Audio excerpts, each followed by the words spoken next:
स्वागत है दोस्तों आप सभी का आपके अपने YouTube चैनल आर के विद एजुकेशन पर।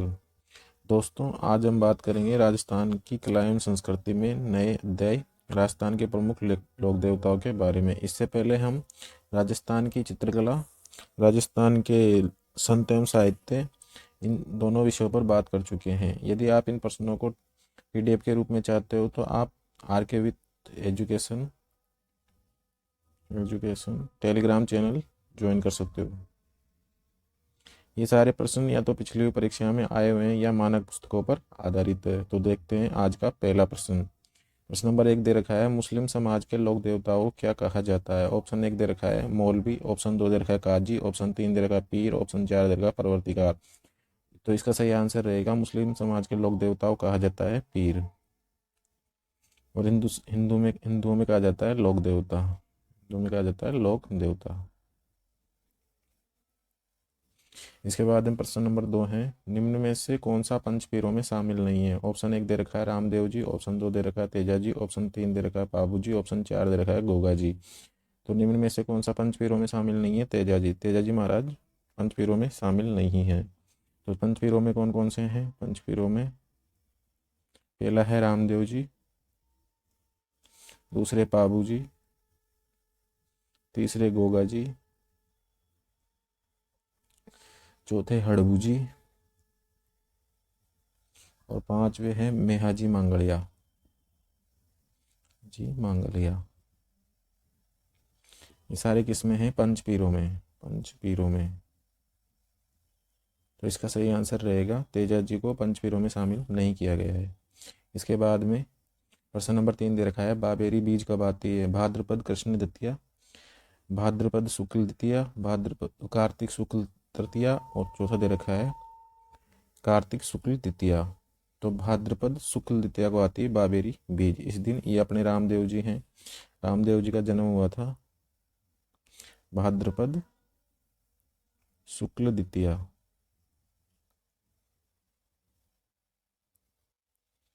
तो इसको कहा जाता है बाबेरी बीज, बाबेरी बीज। तो इसका सही आंसर रहेगा ऑप्शन नंबर 2। इसके बाद में प्रश्न नंबर 4 है, रामदेव जी से संबंधित सत्य कथन है।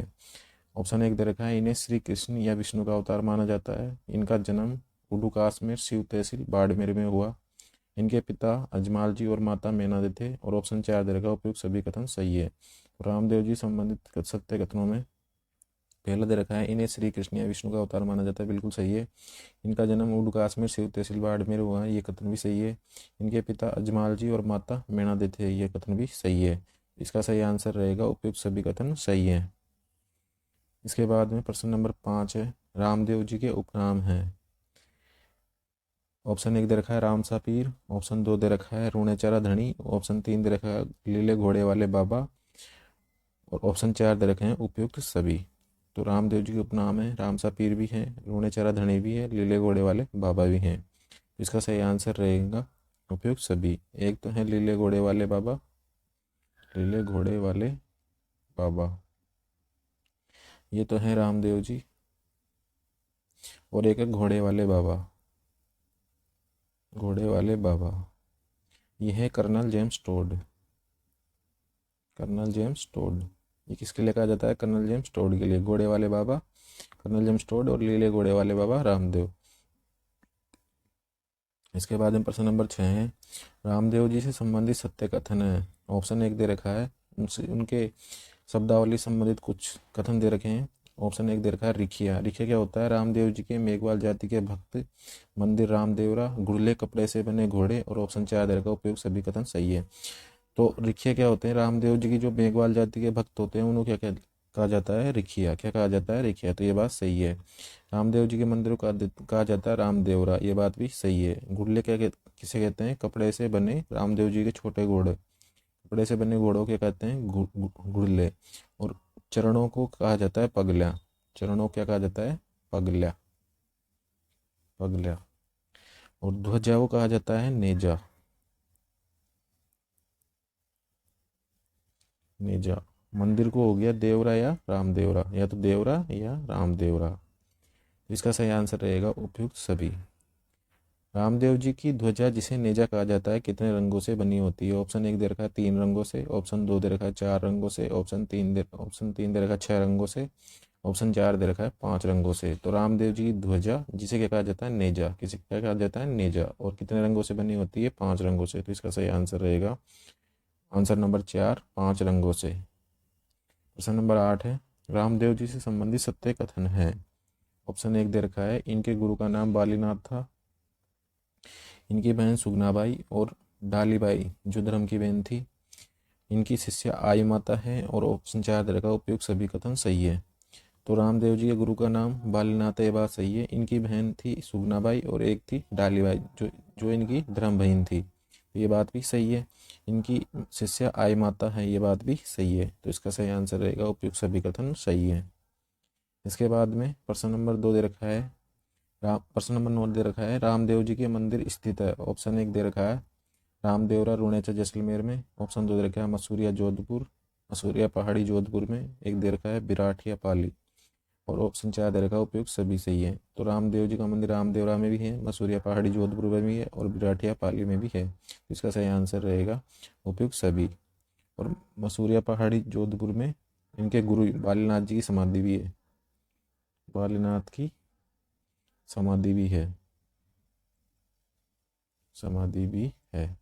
तो इसका सही आंसर रहेगा ऑप्शन नंबर 4।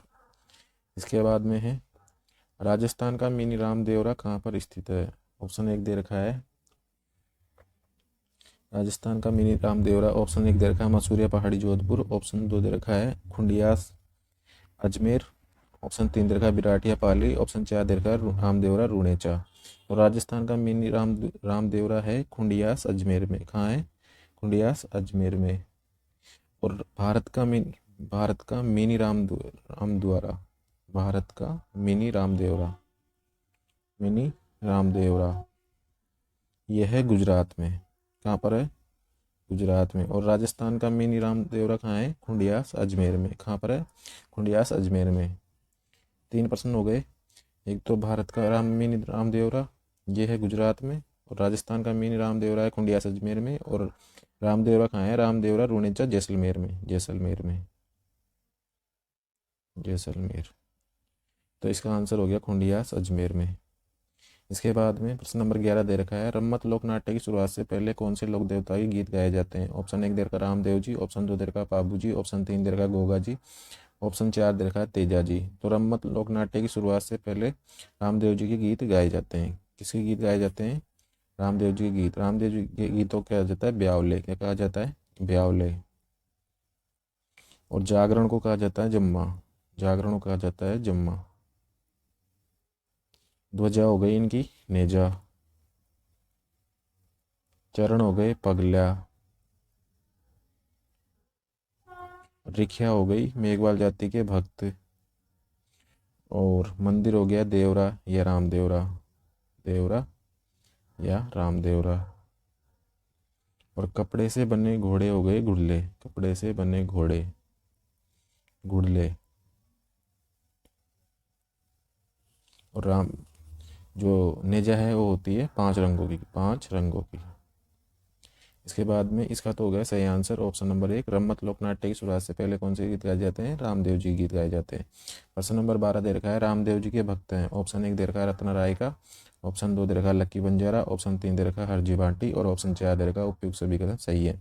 तो राम जी के भक्त रत्ना राय का भी है, लक्की बंजारा भी है, हरजी भाटी भी है। तो इसका सही आंसर है उपयुक्त सभी।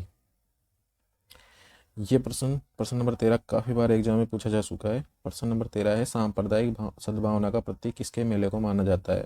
ऑप्शन 1 दे रखा है बेणेश्वर धाम मेला, ऑप्शन 2 दे रखा है रामदेव जी का मेला, ऑप्शन 3 दे रखा है गोगा जी का मेला, ऑप्शन 4 दे रखा है गोविंद देव जी का मेला।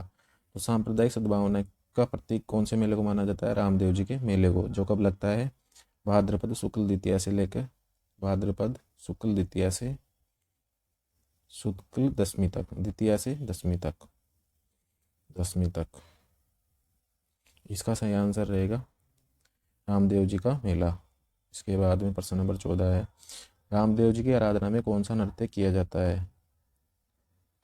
ऑप्शन 1 दे रखा घूमर नृत्य, ऑप्शन 2 दे रखा कच्ची घोड़ी नृत्य, ऑप्शन 3 दे रखा 13 ताली नृत्य, ऑप्शन 4 दे रखा डांग नृत्य। घूमर नृत्य राज्य का लोक नृत्य।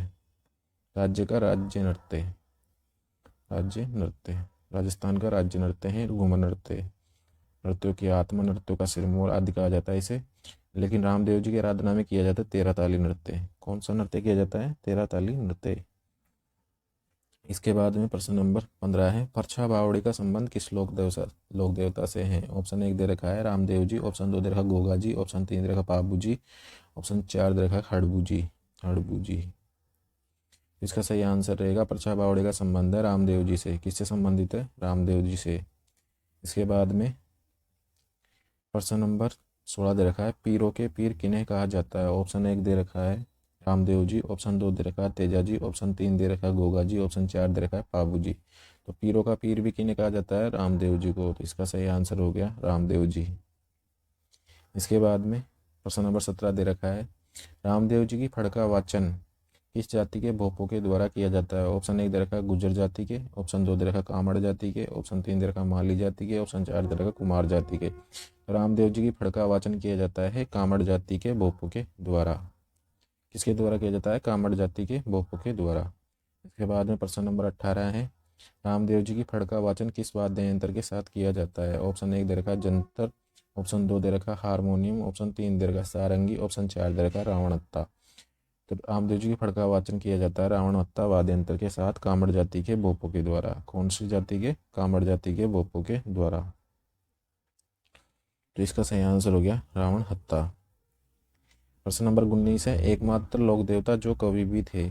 ऑप्शन 1 दे रखा है रामदेव जी, ऑप्शन 2 दे रखा है पाबू जी, ऑप्शन 3 दे रखा है तेजा जी, ऑप्शन 4 दे रखा है गोगा जी। तो इसका सही आंसर रहेगा एकमात्र लोक देवता थे जो कवि थे रामदेव जी, और इन्होंने 24 वाणियां नामक ग्रंथ भी लिखा। इसके बाद में आ गया प्रश्न 20, 24 वाणियां नामक ग्रंथ किसने लिखा? ऑप्शन 1 दे रखा है पाबू जी, ऑप्शन 2 दे रखा है गोगा जी, ऑप्शन 3 दे रखा है तेजा जी, ऑप्शन 4 दे रखा है रामदेव जी। तो 24 वाणियां नामक ग्रंथ लिखा है अपने रामदेव जी ने। इसके बाद में प्रश्न नंबर 21 है, रामदेव चरित्र नामक रचना किसने लिखी? रामदेव चरित्र नामक रचना किसने लिखी? ऑप्शन 1 दे रखा है रुद्र सिंह तोमर, ऑप्शन 2 दे रखा है रामनाथ, ऑप्शन 3 दे रखा है पूनम चंद, ऑप्शन 4 दे रखा है राम सिंह। तो रामदेव चरित्र नामक रचना लिखी है रुद्र सिंह तोमर ने। और रामनाथ जी ने लिखा है पाबूजीरा सोरठा। इसने क्या लिखा है? पाबूजीरा सोरठा। और पूनम चंद ने लिखा है रामदेव जीरा ब्यावला। रामदेव जीरा ब्यावला। और राम सिंह ने लिखा है अपने रामदेव प्रकाश। राम सिंह ने लिखा है रामदेव प्रकाश। तो रामनाथ जी ने तो लिखा है पाबूजीरा सोरठा, पूनम चंद ने लिखा है रामदेव जीरा ब्यावला, और राम सिंह ने लिखा है रामदेव प्रकाश। और रामदेव चरित्र लिखा है रुद्र सिंह तोमर ने। तो इसका सही आंसर रहेगा ऑप्शन नंबर 1 रुद्र सिंह तोमर। इसके बाद में अपना टॉपिक आ जाता है पाबूजी से। तो पाबूजी किसका अवतार माना जाता? पाबूजी को किसका अवतार माना जाता है? ये अपने पाबूजी हैं। इनकी घोड़ी हाथ में भाला लिए हुए और पगड़ी एक तरफ थोड़ी झुकी हुई है इनकी। तो पाबूजी किसका अवतार माना जाता है? पाबूजी को माना जाता है लक्ष्मण का अवतार। इसका सही आंसर रहेगा लक्ष्मण का अवतार। इसके बाद में प्रश्न नंबर 23 है, पाबूजी संबंधी सत्य कथन है। इनके पिता धांधल देव राठौड़ तथा माता कमला दे थी। दूसरा ऑप्शन दे रखा है इनकी पत्नी का नाम शिव प्यार दे था, या इनका जन्म 1439 में जोधपुर के कोल्लूमंड में हुआ, और ऑप्शन 4 दे रखा उपयुक्त सभी कथन सही है। तो इसका सही आंसर रहेगा उपयुक्त सभी कथन सही है, क्योंकि इनके पिता धांधल देव राठौड़ और माता कमला दे थी, ये बात सही है। इनकी पत्नी का नाम शिव प्यार दे था, जो अमरकोट पाकिस्तान सूरज सिंह की पुत्री थी। और इनका जन्म 1439 में जोधपुर कोल्लूमंड में हुआ, ये बात भी सही है। तो तीनों कथन सही है, तो इसका आंसर आ जाएगा उपयुक्त सभी कथन सही है। इसके बाद में प्रश्न नंबर 24 है, केसर कालमी नामक घोड़ी किसका वाहन है? ऑप्शन 1 है तेजा जी, ऑप्शन 2 दे रखा है रामदेव जी, ऑप्शन 3 दे रखा है पाबू जी, ऑप्शन 4 दे रखा है गोगा जी। तो इसका सही आंसर रहेगा पाबू जी। पाबू जी ने ये घोड़ी देवल चारणी नामक महिला से ली थी। देवल चारणी नामक महिला से। इसका सही आंसर रहेगा पाबू जी। इसके बाद में प्रश्न नंबर 25 है, राजस्थान में सर्वप्रथम ऊँट लाने का श्रेय किसे जाता है? ऑप्शन 1 दे रखा है पाबू जी, ऑप्शन 2 दे रखा है गोगा जी, ऑप्शन 3 दे रखा है डूंगर जी, ऑप्शन 4 दे रखा है रामदेव जी। तो राजस्थान में सर्वप्रथम ऊँट लाने का श्रेय जाता है पाबूजी को। किसको जाता है? पाबूजी को। इसका सही आंसर हो गया ऑप्शन नंबर 1 पाबूजी। इसके बाद में पाबूजी को कहा जाता है, ऑप्शन 1 दे रखा है प्लेग रक्षक देवता, ऑप्शन 2 दे रखा गो रक्षक देवता, ऑप्शन 3 दे रखा रायका जाति के आराध्य देवता और ऑप्शन 4 दे रखा उपयुक्त सभी। तो पाबूजी को प्लेग रक्षक देवता भी कहा जाता है, ऑप्शन 2 गो रक्षक देवता भी कहा जाता है, रायका जाति के आराध्य देवता भी कहा जाता है। तो ये इसका सही आंसर रहेगा ऑप्शन नंबर 4 उपयुक्त सभी।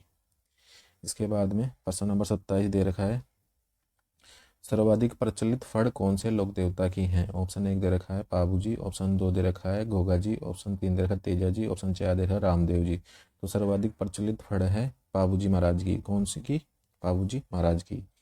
इसके बाद में प्रश्न नंबर 28 है पाबूजी के फड़ का वाचन किस जाति के लोगों के द्वारा किया जाता है? ऑप्शन 1 दे रखा है नायक जाति, ऑप्शन 2 दे रखा है माली जाति, ऑप्शन 3 दे रखा है राठौड़ जाति, ऑप्शन 4 दे रखा है कुमार जाति। तो पाबूजी की फड़ का वाचन किया जाता है नायक जाति के लोगों के द्वारा, और रामदेव जी की फड़ का वाचन किया जाता है कामड़ जाति के लोगों के द्वारा, भोपों के द्वारा, कामड़ जाति के भोपों के द्वारा। इसका सही आंसर रहेगा नायक जाति। प्रश्न नंबर 29 दे रखा है पाबूजी की फड़ का वाचन किस वाद्य यंत्र के साथ किया जाता है? ऑप्शन 1 दे रखा सारंगी, ऑप्शन 2 दे रखा रावणत्ता, ऑप्शन 3 दे रखा सुरनाई, ऑप्शन 4 दे रखा मंजीरा। तो पाबूजी की फड़ का वाचन भी किस वाद्य यंत्र के साथ किया जाता है? रावणत्ते वाद्य यंत्र के साथ में। और रामदेव जी की फड़ का वाचन भी रावणत्ता वाद्य यंत्र के साथ ही किया जाता है, रावणत्ता वाद्य यंत्र के साथ। तो इसका सही आंसर रहेगा रावणत्ता। इसके बाद में है प्रश्न नंबर 30 पाबूजी के पवाड़े गाते समय किस वाद्य यंत्र का प्रयोग किया जाता है? तो ऑप्शन 1 दे रखा है रावणत्ता, ऑप्शन 2 दे रखा है सारंगी, ऑप्शन 3 दे रखा है ताशा, ऑप्शन 4 दे रखा है माठ। तो पाबूजी के पावड़े गाते समय माठ वाद्य यंत्र का प्रयोग किया जाता है। और पाबूजी धणीरी वाचना करते समय सारंगी वाद्य यंत्र का प्रयोग किया जाता है। पाबूजी धणीरी वाचना करते समय सारंगी वाद्य यंत्र का प्रयोग किया जाता है। तो दोस्तों ये थे प्रमुख राजस्थान की प्रमुख लोक देवताओं से संबंधित 30 अति महत्वपूर्ण प्रश्न जो पिछली परीक्षा में पूछे गए हैं तथा कुछ प्रश्न आरबीएससी की पुस्तकों पर भी आधारित है। यदि आप इन प्रश्नों को पीडीएफ के रूप में चाहते हो तो आप हमारे टेलीग्राम चैनल आरके वित्त एजुकेशन को जरूर ज्वाइन करें, और ऐसे ही वीडियो देखने के लिए आप हमारे चैनल को लाइक कर दें, शेयर करें और सब्सक्राइब जरूर करें और नोटिफिकेशन के लिए बेल का आइकन प्रेस कर दें, और ऐसे वीडियोज़ को देखने के लिए आप हमारे चैनल पर बने रहिए।